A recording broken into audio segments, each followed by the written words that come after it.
पाकिस्तान और चीन की अफवाज के दरमियान 28 नवंबर से जारी मुश्तरकः इंसदाद दहशतगर्दी मश्क वॉरियर 9 का अख्ताम 14 दिसंबर को होगा। मश्क का मकसद दोनों ममालिक की अफवाज के दरमियान ताउन को मजबूत करना है।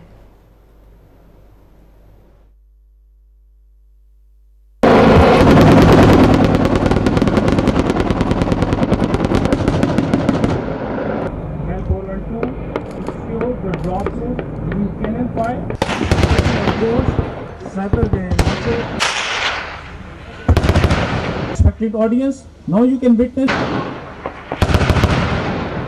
进行分群或单群攻击。 पाकिस्तान और चीन की अफवाज के दरमियान 28 नवंबर से जारी मुश्तरकः इंसदाद दहशतगर्दी मश्क वॉरियर 9 का अख्ताम 14 दिसंबर को होगा। मश्क का मकसद दोनों ममालिक की अफवाज के दरमियान ताउन को मजबूत करना है।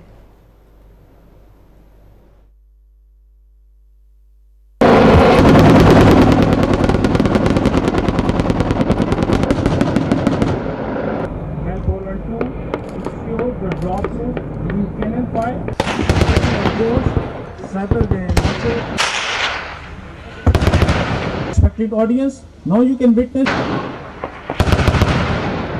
进行分群或单群攻击。